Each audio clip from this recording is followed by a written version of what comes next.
الحمدللہ وکفا والصلاۃ والسلام علی رسول اللہ وبعد۔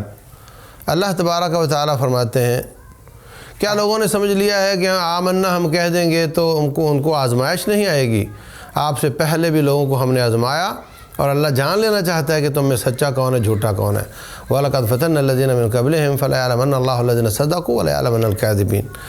تو اللہ کی آزمائش میں ایک آزمائش یہ ہے جو آج ہم دیکھ رہے ہیں، اس میں جو شخص بیمار ہو جاتا ہے اس شخص کو کیا کرنا چاہیے اور اس کے لواحقین کو کیا کرنا چاہیے۔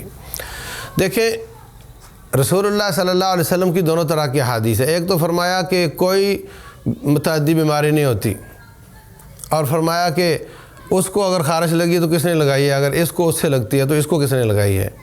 ایک طرف تو یہ حدیث ہے، ایک طرف آپ نے جذام والے کو ہاتھ نہیں ملایا۔ فرمایا جس کو کوڑی کی مرض ہو اس کو دیکھ کر ایسے بھاگو جیسے شیر کو دیکھ کر بھاگتے ہو، اور فرمایا کہ تم جہاں تعاون ہو وہاں مت جاؤ۔ تو ان دونوں طرح کی حدیث کو ملانے سے یہ بات ثابت ہوتی ہے کہ بیماری ایک سبب ہے، لیکن وہ اللہ کے ایکٹیویٹ کرنے سے لگتی ہے، اللہ نہ چاہے تو نہیں لگتی۔ جیسے آگ ہے، وہ اس کا کام جلانا ہے، مگر اللہ روک دے تو وہ نہیں جلاتی۔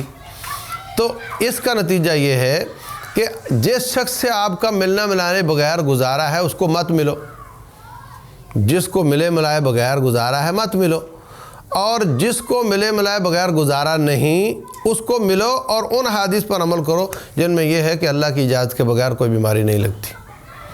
مثلا کسی کا باپ بیمار ہو گیا ہے تو آپ کہو نہیں اس کو تو یہ وائرس ہے، ہم تو اس کے قریب نہیں جائیں گے۔ نہیں، آپ یہ دعائیں پڑھو، بسم اللہ الذی لا یضر مع اسمہ شیء فی الارض ولا فی السماء وہو السمیع العلیم، اور اپنی احتیاطیں جو بتائی جا رہی ہیں وہ کرو، اور اپنے والد کی خدمت کرو۔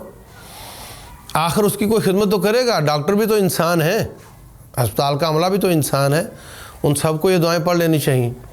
تو جہاں جس شخص سے ملے بغیر آپ کا گزارا اس کو نہ ملو، اور جو شخص خود بیمار ہے اس کو اللہ تعالیٰ سے مدد بھی مانگنی چاہیے، دعائیں بھی کرنی چاہیے، اور صبر کا مظاہرہ کرنا چاہیے، واویلا نہیں کرنا چاہیے، اس لیے کہ اللہ تبارک و تعالیٰ اس کو بیماری کی حالت میں بھی اس پر صبر کرنے کا الگ اجر دیتا ہے۔ انما یوفی الصابرون اجرہم بغیر حساب۔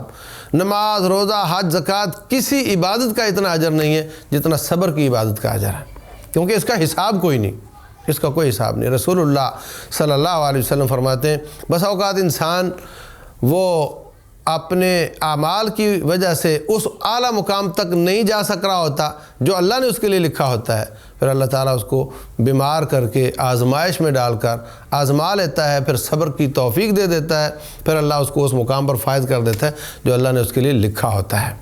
تو بیماری بھی مسلمان کی بری نہیں، یہ بھی اس کے لیے بہت بڑی بھلائی کی بات ہے، تو اس کو صبر کرنا چاہیے اور اللہ کی رضا پر راضی رہنا چاہیے، علاج معالجہ بھی کرنا چاہیے، دام درود بھی کرنا چاہیے، اور صبر بھی کرنا چاہیے۔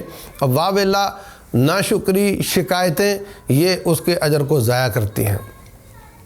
رسول اللہ صلی اللہ علیہ وسلم فرماتے ہیں جو شخص کھڑا ہو کر نماز پڑھتا تھا اور اب بیماری کی وجہ سے بیٹھ کر پڑھتا ہے، اللہ فرشتوں سے کہتے ہیں کہ اس کو وہی اجر لکھ دو جو کبھی کھڑا ہو کر نماز پڑھا کرتا تھا۔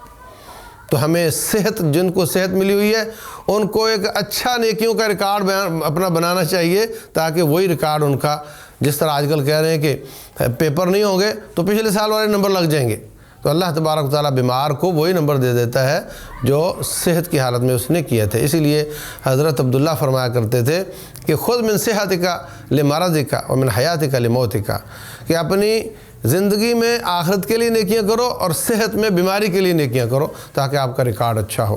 تو اللہ تعالی ہمیں اس آزمائش سے نکالے اور رب ذوالجلال ہمیں اس کے فوائد حاصل کرنے کی توفیق دے، اس کی شر سے بچائے۔ واللہ اعلم وصلی اللہ وسلم وبارک علی نبینا محمد۔